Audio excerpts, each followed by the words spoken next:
Hi guys, thank you so much for joining me here today on this video. My name is Angela and thank you for coming and spending a little time out with me today. So guys, we are in the kitchen and we are going to be making some cookies. And I'm going to show you and talk you through how you can take this basic recipe and put your own twist on them and make them unique and tasty and so delicious and specific to your taste. So let's get cooking. So guys, what you're going to need is a mixing bowl and some really simple basic ingredients, and I'll tell you what they are as we go along. So to get started, we're going to need 75 grams of spread. So I'm using the Vitalite dairy free. It's a plant-based spread, and I'm using this because these cookies are going to be for my grandchildren, and the little one, he can't have milk, so this is perfect. This is something he can have. But you know, you might want to use butter or Lurpak or anything like that, any kind of spread. If you use like a spread like this, it's going to be softer, because I'm going to share with you a little tip right towards the end, so stay watching guys. I'm not going to give too much away, but I'm going to share a tip with you at the end, and we're going to come back to this, whether you know you use like a soft spread or whether you use butter. So when you see the tip right at the end, it'll help you to decide what to use. Okay, bear that in mind guys, you get all the best tips here. Okay, so I'm using, as I say, this plant-based spread. I've got 75 grams of that, so I'm just going to pop that straight into my mixing bowl, and then we're going to add in some sugar. So we're going to need 125 grams of this sugar. This is golden caster sugar. So this is great. If you haven't got golden caster sugar, then regular caster sugar will do. But this golden colour is going to really help with the colouring of it. And we're also going to need 75 grams of this sugar, which is light brown sugar. Okay, light brown, and again it just adds to the colouring. Now if you haven't got those, then it's fine to use all brown sugar, light brown sugar, or all the golden caster sugar, or whatever split you want, because essentially you want 200 grams of sugar. So whatever split you've got is absolutely fine. You might even want to swap some of it out for sweetener, something like stevia, might be a good alternative. Anything like that that you prefer will work, yeah? So 200 grams, if you're using sweetener, then you do have to adjust the quantity. And usually people say, I mean, I personally don't use sweeteners, but people do say that you would use half the quantity of sugar. So 200 grams of sugar, 100 grams of sweetener. So find your balance, find your mix. But for today, 75 grams of light brown sugar and 125 grams of golden caster sugar. And it's all going to go straight in like so. And now we're going to cream it together.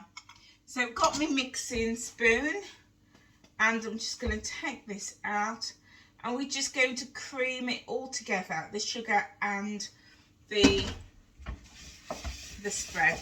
Now this is a great one if you want to get kids involved. It's really easy, and the mixture at this stage is really soft. I have made this before with my grandson, and he is 6 years old, and he's absolutely managed it. It's nothing difficult.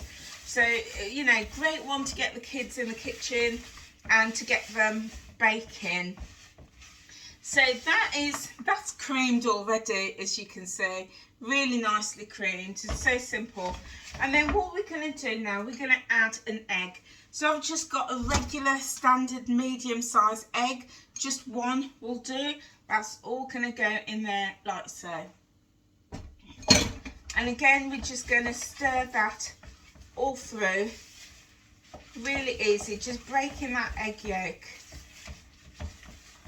So it now looks like this. It's just a bit creamier and a bit smoother altogether.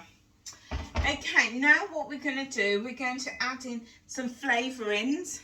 So we're going to add in some vanilla. So vanilla essence or vanilla extract, whatever you have. And we're going to add in a teaspoon, just 1 teaspoon. And that's going to give this a really lovely vanilla-y flavour. Just a teaspoon. Go straight in there. Don't be tempted to use too much vanilla, because too much vanilla can give your biscuits, your cookies, a really bitter taste. So I would just go really gently with it. Then at this stage you can put in whatever flavourings you want. I'm going to use some ginger powder. You can even use fresh ginger, grating a little bit of fresh ginger, or crystallised ginger would be so nice. You could add in, I've made these cookies before and I've put in lemon zest. I've also put in orange zest in them. You could use orange extract, lemon extract. You could put cinnamon as well, or mixed spice, anything that you choose to make it special for you. Definitely add that in. So I'm going to put in about half a teaspoon, going straight in there. And again, we're going to mix that all through. And it's smelling really, really nice. Oh, it smells lovely. It's a nice smooth batter as well. Now what we're going to do now, we're going to also add in a pinch of salt, just a little pinch, because I know it sounds a bit strange, but salt is going to help to bring out all of those flavours. So I've just put 2 tiny little pinches in there, and it's just going to really help to bring out the flavour of the ginger and of the vanilla. Okay, so guys, the next thing we're going to need is some flour. So I'm using here some self-raising flour, and we're going to weigh out 200 grams. So when you're cooking, when you're baking, having a really good set of kitchen scales, absolutely essential, because cooking is a bit of a science, especially when you're baking. So getting your quantities accurate is so essential. So these are my kitchen scales, and I will drop a link in the comment section below for some really good kitchen scales that I do recommend. They're off Amazon, so feel free to check them out if you need a set. So we're just going to weigh these out, so I'm going to cancel that to 0 and put it back, put it on. This is, you know, such a good set of scales, these ones are. So we need 200 grams, just weighing that all out now. So we've got 100, 170, 180, 193, 97, 99, 200, bang on 200. Okay, so what we're going to do, we're just going to add all of that flour straight in. You can sieve it if you want to. And you can add it in a little bit at a time if you prefer, but I just like to add it all in together. And I'm just going to just very gently stir it all around and do that figure of 8. I don't know if you, well, when I was at school, we used to do that circle and down the middle, circle and down the middle. That, not the figure of 8, like that cut and stirring cut, I don't know what you call it, but you go round and you go down the middle, round and down the middle, and that just folds it in really, really nicely. And this is smelling so good, really, really nice. So this is coming together. Now if you do have a food mixer, you know, for cakes and stuff, you could actually do it in this, in the mixer. It's cream, the butter and the sugar together, then add in the egg and then all the other ingredients, and you've got that big paddle stirrer. That'll work really, really well. So again, really, it's up to you guys whether you want to do it by hand or in a mixer. And see, just a few stirs and it's all come together. It's really quite simple. As I say, my grandson, when he's here and we're making biscuits and cookies, he'll often do it. So, you know, it's not strenuous at all. Okay, so now what we're going to do, we're going to add in some more ingredients. At this stage, you can add in whatever you want, guys. I've made this recipe and I've used chocolate chips before, really delicious. You could do double chopped chips as well, using dark chocolate, white chocolate or milk chocolate, either or a combo, which is lovely. I've also done it with nuts. I've taken a handful of nuts and I've crushed them all up and I've put them in. Absolutely delicious. You could do chocolate and nuts if you want to, but today I'm doing fruits. I'm doing fruits, just sultanas. You could do chocolate and sultanas, or the sultana fruit and the nuts, whatever combination you want. Or you can just leave them absolutely plain. You could just take this now and prep your biscuits. You really could. Really easy. But we're going to add these fruits in. So I've got 75 grams of these fruits. You can, do you know what? Like I love to make black cake, which is a Caribbean rum cake. And I would normally soak my fruits in like rum, in alcohol, maybe rum or a bit of sherry, or even like with orange juice. And that way it plumps up and becomes really juicy. And you could do that if you've got any fruits that you're soaking. You could do that. Or if you wanted to, say you want to make this recipe tomorrow, you could just soak these fruits now in a little bit of rum or sherry or Cointreau, anything like that. Or for a non-alcoholic version, you could just soak it in orange juice, just a little bit, giving it a stir, pop it in the fridge, and it'll plump up with all of that tastiness in it. So you could do that as well if you wanted, but we're just going to add the fruit straight in now. So we're adding 75 grams of fruit.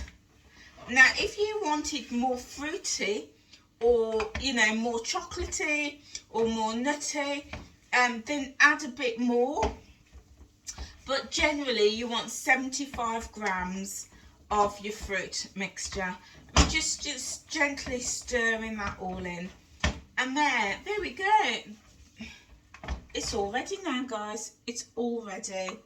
So what you will need now is a baking sheet. So, and also you would want to get your ovens on if you're going to cook them.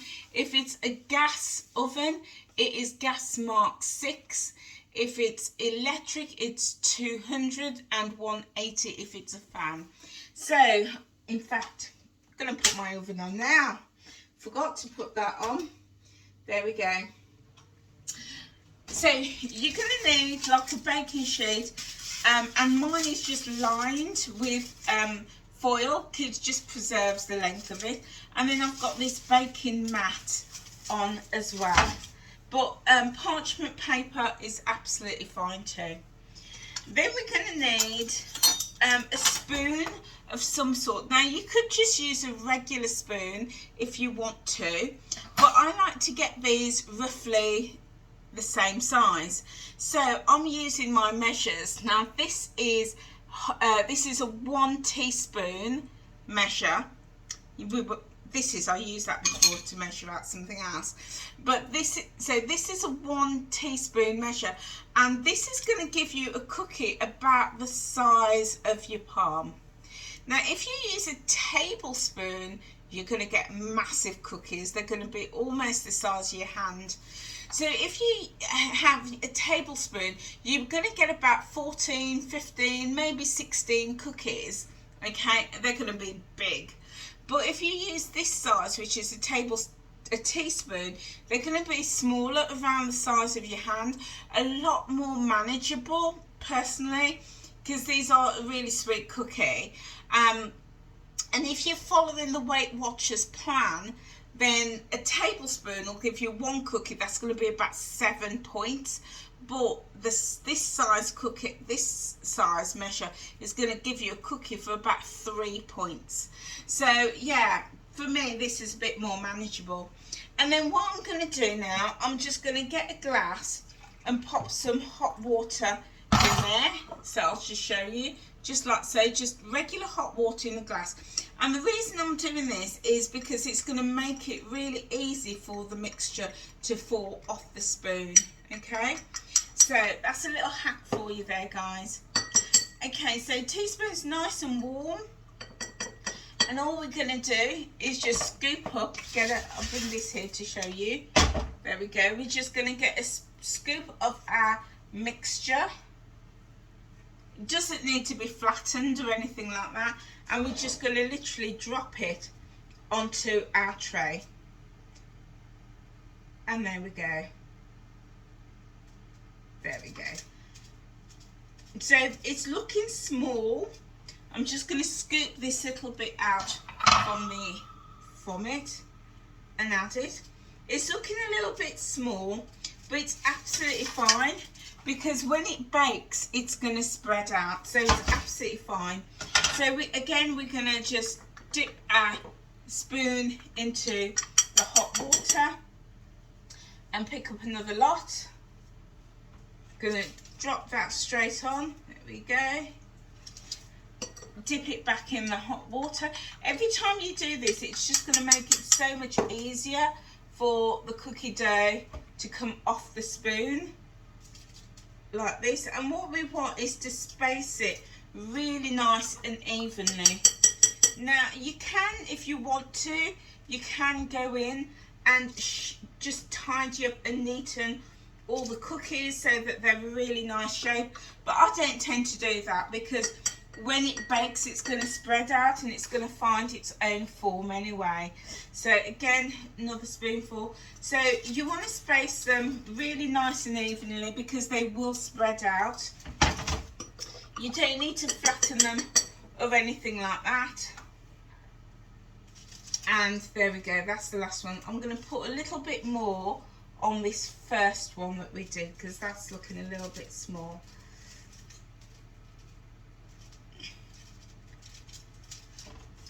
And there we go, guys. That is our tray with 6 cookies in. So they're nice and evenly spaced. They look small, but I will pop them in the oven and then I'll come back and show you what they look like when they're all baked.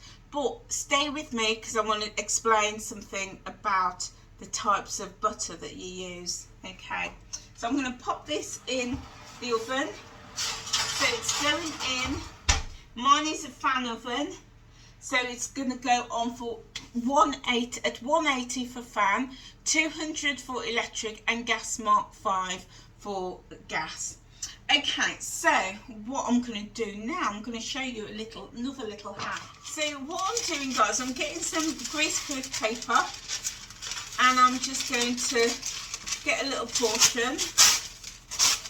Okay, and I'm going to pop it down on my board like so, just neaten off the edge. And what I'm going to do now is I'm going to make some to put in the freezer. Because with these cookies, I don't know if you're like me, but if you make cookies and they're fresh and they smell delicious and they're lovely and soft, the temptation is to eat them.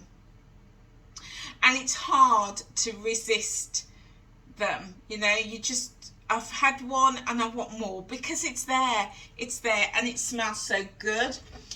So what I like to do is prep them, portion them out, and then I freeze them. I freeze the mixture.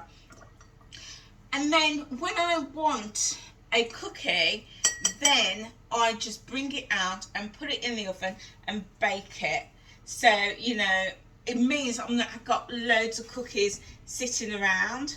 So I'm just going to do exactly the same what I did before. I'm just portioning these all out.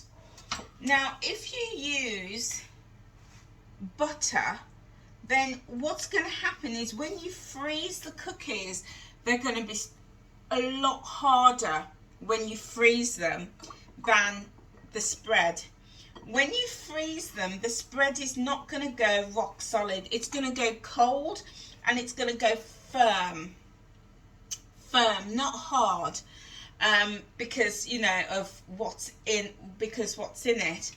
But in fact, stay there, guys, stay there. I'm going to show you. Stay there. So, guys, this is my bag of cookie dough that I've made the other day, and I have them in the freezer, and I'll just take one out to show you. And when they're in the freezer, they will stay frozen for the longest time. So there you go, they're small. And what I would do is take that out, one or two, put in on a baking tray, pop it in the oven for about 8 to 10 minutes.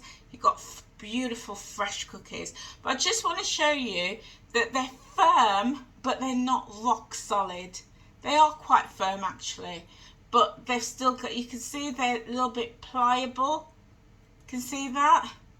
They're pliable, but that's absolutely fine. You know, I just wanted to point that out because I don't want you thinking something's gone wrong with your cookie dough. So if you use spread, like I've used the Vitalite spread, where's it gone? I've used this, then you will get that pliability with it.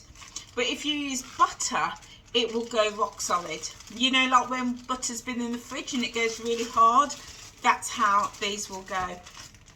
But they're absolutely fine. So what I do is I'm putting them on a baking sheet, and then I'm going to freeze them, and then when they're like fairly firm, then I bag them. Just takes up less space. So we'll just carry on with the rest of this. And at this stage, you don't have to worry about spacing because we're not cooking them.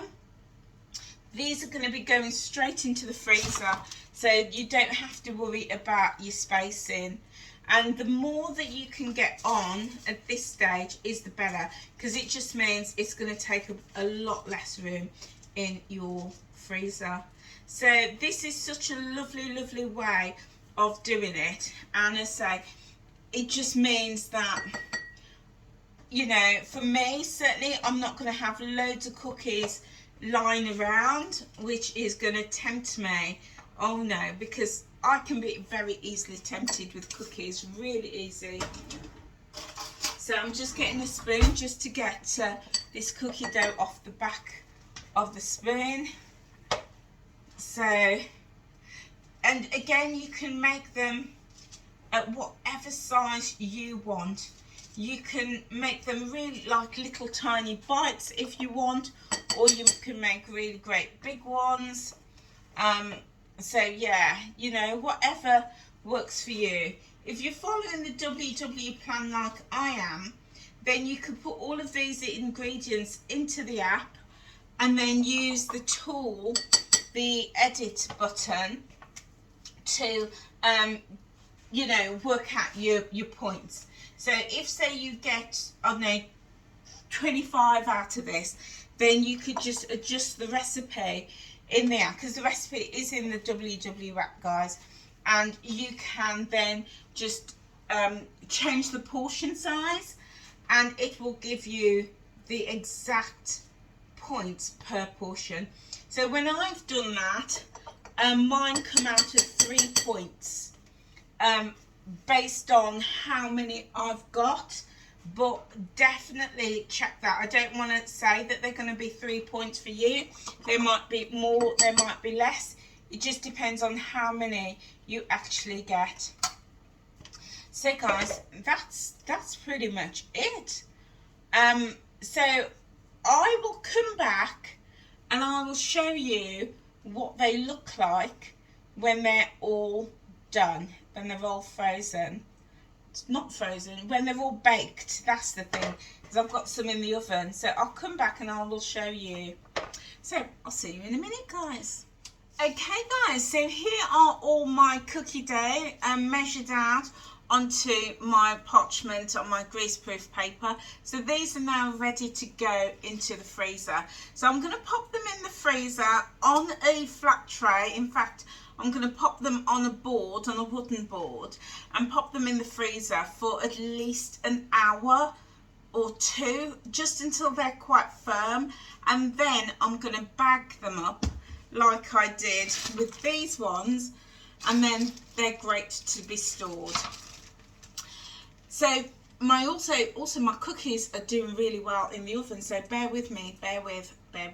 I will come back and I'll show you what they look like just straight out of the oven.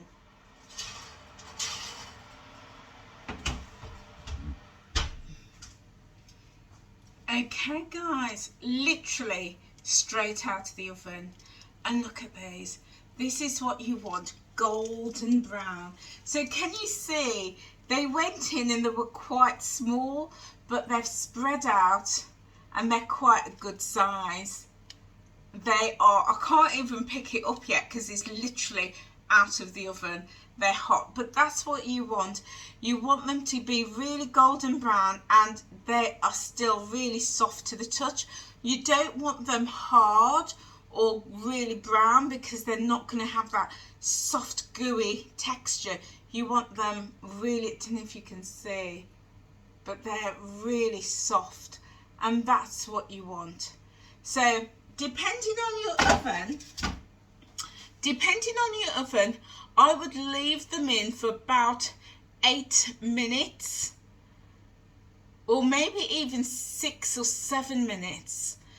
Because what you want, see, it's a fine game. In the past, I've left them in for 12 minutes and they've come out really firm, really hard and quite crunchy.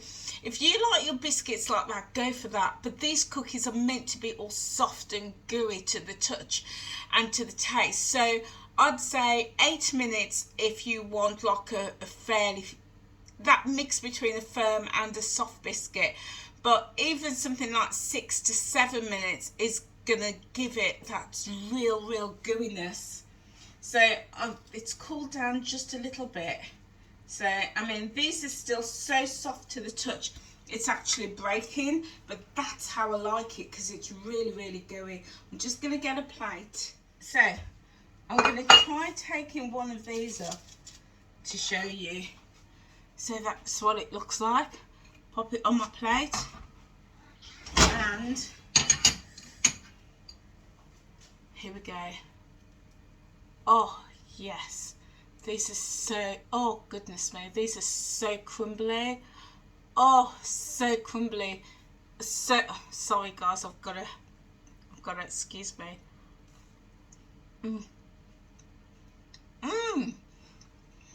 So good. Oh, they're so good, they're falling apart. That's how I like mine. So definitely try them for about 7 minutes in the oven, just till they're golden brown. And if they're perfect for you, great. But if you like them a bit firmer, then leave them in for another minute. Proper. Absolutely proper. You can see